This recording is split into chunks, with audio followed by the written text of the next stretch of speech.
Olá a todos, nós vamos agora para a nossa 21ª aula. Na nossa apostila, ela vai da página 65 até a página 68. E nós vamos ver hoje, falar um pouco sobre a lei de sociedade, necessidade da vida social. Então vamos lá. O homem é um animal social, já dizia com acerto Aristóteles, querendo com isso dizer que ele não basta a si mesmo, mas foi criado para conviver com seus semelhantes. A sociabilidade é uma tendência natural e obedece ao imperativo da lei do progresso que rege a humanidade. É na vida de relação que o homem se desenvolve, enriquece-se e satisfaz os anseios de compartilhar que caracterizam a natureza do seu espírito. Então nós não fomos criados para vivermos isolados. Nós fomos criados para viver em sociedade, para interagir um com os outros. Deus fez o homem para viver em sociedade. Deus não deu inutilmente ao homem a palavra e todas as outras faculdades necessárias à vida de relação. Todos os espíritos foram criados perfectíveis. E no itinerário da perfectibilidade, todos precisam uns dos outros, pois não há como desenvolver as potencialidades, burilar as faculdades morais e intelectuais, senão no convívio social. Na permuta constante das afeições, conhecimentos e experiências, nenhum homem dispõe de faculdades completas, e é pela união social que eles se completam uns aos outros, para assegurarem o seu próprio bem-estar e progredirem. Eis porque, tendo necessidade uns dos outros, são feitos para viver em sociedade e não isolados. A lei de sociedade impulsiona o homem à comunhão, à solidariedade, ao amor. Quando Jesus recomenda o amor ao próximo, tal mandamento revela que a natureza do espírito é o amor, qual só existe quando manifesto, exteriorizado. Desta forma, a lei de amor implica necessariamente a lei de sociedade. É na vida social que revela a essência divina que habita o espírito humano. Então, o homem, quando eu digo o homem, eu estou dizendo assim, o gênero, né? O gênero humano. Não foi criado para viver isolado, uma vida de isolamento, e sim em sociedade, interagindo. A gente sempre tem coisa para ensinar e sempre tem coisa para aprender. Então, uma pessoa sozinha não basta a si própria, ela precisa de outras pessoas. E assim como a gente vai interagindo, vai evoluindo, progredindo. Aquele que sabe um pouquinho mais ensina para aquele que sabe menos, e assim vai indo. Então é necessário, sim, muito necessário, o homem viver em comunhão, a sociedade em si. Vida de isolamento. Concebe-se como princípio geral que a vida social esteja nas leis da natureza.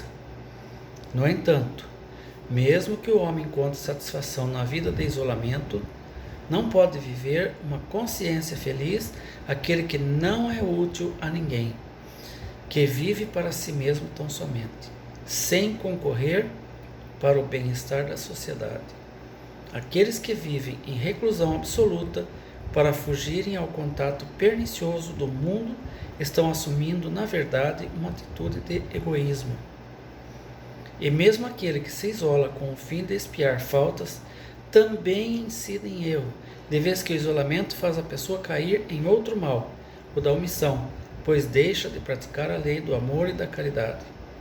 Fazer maior bem que o mal que se tenha feito. Essa é a melhor expiação. Então a pessoa não deve se afastar, procurar isolamento. Já aqueles que se afastam da agitação das cidades buscando no retiro a tranquilidade reclamada por certa natureza de ocupação, assim como os que se recolhem a determinadas instituições fechadas para se dedicarem amorosamente ao socorro dos mais necessitados, embora afastados da convivência social, prestam excelentes serviços à sociedade, adquirindo duplos méritos, porquanto, além da renúncia às satisfações mundanas, tem a seu favor a prática das leis do trabalho e da caridade. Então há uma diferença grande entre a pessoa se afastar, se isolar, não querer contato com ninguém, com o mundo exterior, viver só em contemplação, em oração, e se afastar para auxiliar melhor, né? Pessoas que vivem reclusas, por exemplo, em orfanatos, em casas de repouso, né, dos idosos, e por aí vai. Então, são vários os tipos de afastamento da sociedade. Aquele que você faz por egoísmo, por querer ficar rezando, né, orando, ele, embora a oração seja muito boa, mas como Jesus disse, a fé sem obras é morta. Então a gente deve praticar as obras, não só ter a fé, mas precisamos das obras. E o que são as obras? A caridade prestada aos semelhantes. Então a gente deve sim, quando for se isolar, para uma causa nobre, uma causa justa, algo que você esteja fazendo em benefício do próximo, auxiliando, amparando, socorrendo. Aí sim é válido, do contrário não. Voto de silêncio. O silêncio facilita a concentração e a comunicação com os espíritos, os quais aguardam momentos de recolhimento que lhes facultem a sintonia devida na realização de tarefas. No entanto, seu abuso é que não é tolerável. O voto de silêncio, prescrito por algumas seitas desde a antiguidade, é contrário à lei natural, pois restringe a vida de relação. Então, às vezes, a gente precisa ficar um pouco em silêncio para meditar, para fazer uma oração. Há necessidade de ficar um pouco em silêncio. Mas, como disse aqui, tem seitas que a pessoa não pode falar nunca. Faz o voto de silêncio e não fala. Para que isso? Qual a utilidade? Tudo que a gente vai fazer, a gente tem que ver se vai ter alguma utilidade para o próximo. E qual a utilidade de se ficar em silêncio e não falar nada?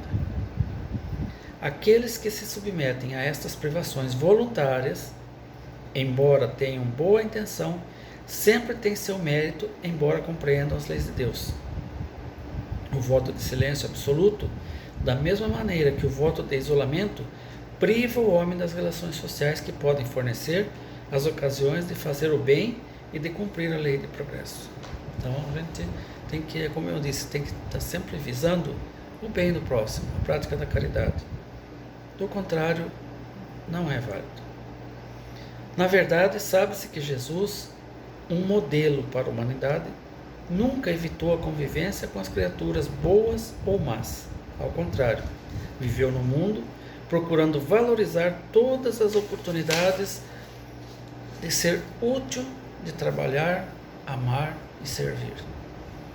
E realmente, a gente vê os evangelhos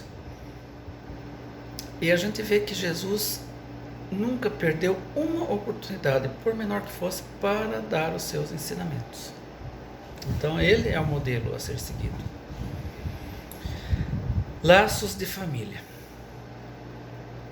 Embora o homem seja um animal social, como já foi dito, ele tem uma vida moral mais importante e mais útil entre os seres da criação. Os animais, ao crescerem, desprendem-se de seus pais, porque eles, por viverem tão somente a vida material, têm por princípio o único instinto de conservação de cada espécie, ao passo que o homem tem uma destinação sublime, o progresso contínuo. Deste modo, os laços de família, por serem mais duradouros, permitem o estreitamento dos elos afetivos, impulsionando em cada grupo familiar seus membros a amarem-se uns aos outros, atendendo assim os desígnios de Deus. No entanto, alguns homens, levados pelo fato dos animais abandonarem suas crias, concluem não serem os laços familiares mais do que o resultado de hábitos sociais adquiridos, e não uma lei da própria natureza. Contudo, a necessidade intrínseca de evoluir transcende os limites de meras necessidades físicas por efeito de aprendizado. Dessa perspectiva, as leis sociais são necessárias ao ciclo evolutivo do ser humano, mas os laços de família são absolutamente básicos e fazem parte imprescindível do aperfeiçoamento moral de cada um. É por isso que os laços familiares devem sempre ser mais fortes do que os laços sociais, pois são eles que vão permitir o desenvolvimento fraterno que deve haver entre verdadeiros irmãos. Os liames sociais são necessários ao progresso, e os laços de família resumem os liames sociais. Eis porque eles constituem uma lei natural. Deus quis que os homens assim aprendessem a amar-se como irmãos. Então, está bem claro isso aqui, que é na família que se desenvolvem os valores morais, o amor ao próximo, porque são entre os membros da família que o amor ao próximo está mais evidente, está mais aflorado. E a gente aprende, né, na convivência familiar a amar também aqueles que estão, os nossos próximos, que não são tão próximos assim, né? Os nossos vizinhos, os conhecidos, e aí vai indo assim, a gente vai aprendendo a amar qualquer um indistintamente. Mas é dentro da família, no núcleo familiar, que se desenvolve esses sentimentos. Por isso é muito importante a família. O valor e a importância da família crescem, de fato, quando são enfocados sob o ângulo da doutrina espírita, pois aprende-se na codificação que o casamento, marco inicial da constituição da família, representa um progresso adquirido, conquistado pelo homem em busca de sua perfectibilidade. Portanto, deve-se evitar o relaxamento dos laços familiares, porque implicam, ao invés do amor, no desenvolvimento do egoísmo, retardando assim o ciclo evolutivo da humanidade. Então, certas culturas pregam que depois de uma certa idade os filhos devem deixar o lar paterno, materno e viver a sua própria vida, ter a sua vida, formar a sua família. Ora, enquanto o filho ou a filha são solteiros, ele pertence à família dos pais, então ele não tem que deixar. Fazendo isso, você está incentivando a pessoa a ser egoísta, a pensar só em si. Vai deixar a família, os pais, para morar sozinho, para ter sua vida, né, pessoal, sozinho. Mas isso aí é uma forma de egoísmo, de pensar só em si, de não querer, se ela não vai ter como expor os seus problemas, também não vai ajudar ninguém a resolver os dele. E nós não viemos aqui para isso. Nós viemos para interagirmos uns com os outros, para que a gente possa auxiliar aquele que está com problema, aquele familiar que está com problema. A gente veio aqui para isso, para auxiliar, para ajudar, para amparar. Se você vai embora, né, em outras palavras, que se vire. E não é por aí. Não é honrar pai e mãe do mandamento de Deus, não significa abandonar pai e mãe para viver a sua vida, exceto no casamento, que vai constituir uma nova família, um novo núcleo de amor. É diferente, mas sair assim por sair não é muito bom. Ensinam os espíritos que é na família e através dela que se dá o burilamento das almas, segundo o princípio da reencarnação. Essa tarefa deve ser realizada com seriedade e responsabilidade, pois não é por acaso que determinadas criaturas são reunidas numa mesma família. O espírita não pode permitir que seu lar seja simplesmente uma morada, mas um local acolhedor onde se encontram almas necessitadas de desenvolver sentimentos de amor e de perdão, onde os espíritos se refazem das lutas de cada dia e se ajudam fraternalmente, trabalhando por um futuro melhor. Então, a gente vê aqui que a família é a base. Pode falar o que quiser, mas a base de uma sociedade equilibrada começa na família, no núcleo familiar. Vamos ver agora a lei do progresso. Estado natural. O estado natural é um estado primitivo, a infância da humanidade e o ponto de partida do desenvolvimento moral e intelectual do homem. Sendo perfectível, este possui em si potências a serem desenvolvidas, pois seu destino é a sua superação, a sua transcendência contínua. O estado natural é transitório e o homem o deixa pelo progresso e a civilização. A lei natural, que é a lei de Deus, portanto imutável, pelo contrário, rege toda a condição humana e o homem se melhora na medida em que melhor compreenda e melhor pratica essa lei. Então, à medida que a gente vai compreendendo a lei de Deus, aquilo que Jesus veio ensinar, o amor ao próximo como a si próprio e a prática da caridade, a gente vai se melhorando, a gente vai progredindo, vai pensando de maneira diferente. A gente não percebe, a mudança é assim bem sutil, mas a gente, quando se parar um dia lá na frente, você vê que muita coisa que você era muito importante para você, você fazia assim um caso daquilo, hoje já você nem liga mais. Por exemplo, falaram mal de mim, que fale. Não. Quando você está, antes de você progredir um pouquinho, você fica, porque eu vou no fórum, eu vou fazer, vou acontecer, fulano ou fulana falou mal de mim, vai ter que provar agora, porque não sei o quê, porque eu vou abrir um processo, isso e aquilo. Depois de um certo tempo, à medida que você vai aprendendo a praticar a lei do amor, da caridade, você vai aprendendo a observar melhor as leis de Deus, quando acontece isso, você fala, falou, problema dele, ou problema dela, né? Eu estou com a minha consciência limpa, está tranquila, portanto, não tenho que temer nada. Deixa que fale, quando cansar, para. E, segundo a lei de ação e reação, de causa e efeito, aquele que vibrou dessa forma, falando mal de você, ele vibrou uma energia pesada, uma energia negativa, e o retorno é certo. A lei de Deus não falha nunca. Então ele vai receber de volta aquela energia pesada, ruim, e a vida dele começa a dar errado, e ele não sabe por quê. Ou ela, né? Mas é por causa disso, né? Então a gente não tem que se preocupar com o que os outros falam, deixa que fale. Quando você evolui um pouquinho, você compreende isso e não liga mais, não liga mesmo, deixa para lá.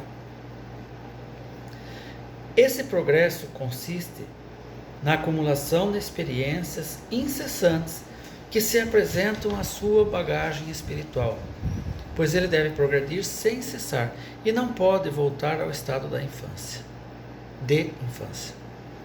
Caso contrário, seria negar a sua própria natureza. Alguns chegam a afirmar que se o homem continuasse na sua situação primitiva, seria mais feliz, pois o progresso acabaria criando mais necessidades e aumentando suas atribulações. No entanto, há pessoas que não compreendem. É ser feliz à maneira dos animais. As crianças também são mais felizes que os adultos. Tá. Só que a gente foi criado por Deus para progredir constantemente. Então, ficar parado no tempo, sem querer aprender nada, sem querer progredir, na verdade é um atraso, né? E aí você acaba, quando você volta para o plano espiritual, você vê o tempo que você perdeu quanto você poderia ter aprendido e não quis aprender. Aí você fica desesperado para voltar, para recomeçar tudo de novo, para fazer alguma coisa. Porque a lei do universo, a lei de Deus, é a lei do progresso. Marcha do progresso. Nem todos progridem da mesma forma e ao mesmo tempo. Os mais adiantados ajudam os retardatários através do convívio social. No decorrer de milênios, pela pluralidade das existências, das reencarnações, não há dúvida de que o desenvolvimento da inteligência leva o homem ao discernimento do bem e do mal e, consequentemente, o amadurecimento do senso moral, aumentando assim a responsabilidade de seus atos. No entanto, somente a inteligência não conduz o homem a um progresso de fato. Realmente, só desenvolver o lado intelectual, só a inteligência, não tem um progresso de fato. Ele progrediu um lado, mas e o outro, o lado moral? Também precisa progredir junto para a pessoa conseguir evoluir, o espírito conseguir evoluir. Se ele desenvolve só um lado, o outro ficou, ele precisa parar aquele lado que ele desenvolveu mais, voltar lá atrás e puxar o outro que desenvolveu menos. Porque ninguém evolui completamente sem a inteligência desenvolvida e sem a moral também. Um anda de mãos dadas com o outro. Aquele que fica para trás, a pessoa tem que voltar lá para buscar. Porém, gradativamente, a criatura compreenderá que seu desequilíbrio é fruto dos abusos da sua inteligência utilizada para o mal. E assim é que, no somatório dos seus atos bons, adquirirá o senso moral. No futuro, a moral e a inteligência se equilibrarão, fazendo com que o homem tenha a compreensão do conjunto. Compreenderá ele, então, que as leis de Deus querem o bem para todos e não para o mais forte em prejuízo do mais fraco. Então, todos nós temos o direito e o dever de progredirmos, de procurar melhorar, tanto em inteligência quanto em moral. Os que tentam impedir o progresso agem como a pedra sob uma roda, retardam o seu andamento, mas acabam esmagados por ela. Quando, entretanto, um povo evolui naturalmente, o progresso pode lhe advir através de abalos físicos ou morais. Então, de qualquer maneira, a gente vai progredir. De qualquer maneira. E, às vezes, a gente precisa de um empurrãozinho da providência para desenvolver certos lados. Por exemplo, o amor ao próximo, a empatia. São nas grandes, nos abalos da natureza, tempestades, vulcões, furacões, tsunamis. São nesses abalos que o ser humano consegue ter empatia e auxiliar as vítimas dessas tragédias. Fica com dó, muitos acolhem na casa, outros tira dinheiro do bolso para comprar cobertor, para comprar agasalho, para comprar mantimentos, enfim, auxilia naquilo que ele pode auxiliar. E isso aí desenvolve o senso moral, desenvolve o amor ao próximo. E além de serem necessários, esses flagelos. As revoluções morais e sociais infiltram-se pouco a pouco nas ideias e germinam ao longo dos séculos, acabando por destruir o equilíbrio mal construído de uma civilização. Muitos não compreendem estes períodos de transição em que a desordem e a confusão parecem ser a ordem das coisas. Porém, tal qual uma casa em reforma, que após terminadas as obras, tudo volta ao seu lugar em melhores condições, assim acontece também com as civilizações que desabam para dar lugar a outras mais em harmonia com as novas necessidades e aspirações. Portanto, o progresso é uma condição da natureza humana que pode ser retardado, mas não asfixiado. Tem certos indivíduos que são mais renitentes à mudança, não querem, e colocam todo tipo de empecilho, de entrave. Mas façam o que fizerem. Ele pode até retardar um pouco o progresso, mas ele não vai impedir. Não tem como. É uma lei que, ela é inexorável, ela é inflexível nesse sentido. Todos vão progredir, querendo ou não querendo. O maior obstáculo ao progresso moral é o orgulho e o egoísmo. A ambição e a paixão pelo poder e pelas riquezas até favorecem o desenvolvimento da inteligência, mas sem o amor ela é infrutífera. Então, quando não há amor, nada progride, né? Quando o homem perceber que as necessidades apenas materiais não lhes satisfazem as aspirações mais íntimas, ele reverá seus conceitos e princípios materialistas, passando a acreditar numa felicidade ainda desconhecida, fora dos bens terrenos, mas infinitamente maior e mais durável, e que para alcançá-la precisa desenvolver seu sentimento e seu senso moral. Então, um dia nós vamos conseguir compreender que é importante ter. É importante. Precisamos ter para que se faça o progresso material. Consequentemente, a melhoria de vida, de saúde dos habitantes aqui da Terra. Mas o progresso moral, o progresso espiritual é muito mais importante, porque ele é eterno. Aqui na matéria, esse corpo que nós estamos utilizando nessa vida, ele vai perecer. Não existe ninguém até hoje que ficou vivo desde lá atrás e não morreu. Não. Com exceção desses filmezinhos aí de vampiros, né, que tem vida eterna, mas isso é ficção. Mas nós não temos.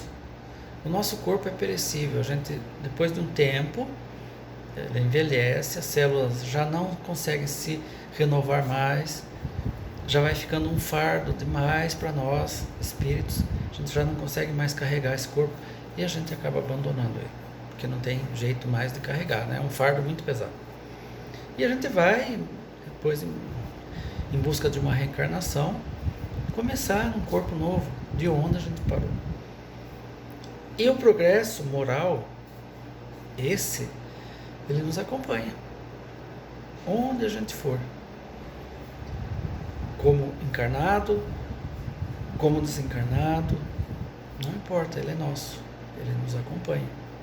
Já o progresso material, embora seja necessário, mas quando a gente deixa o corpo, ele fica aqui também, tá? A gente não consegue levar nada daqui, dessa vida. Material não. Então, é válido lutar por coisas materiais? Sim, é muito válido para melhorar as condições de vida. Todos nós temos esse direito e o dever de melhorar as condições de vida nossa e daqueles que estão próximos a nós.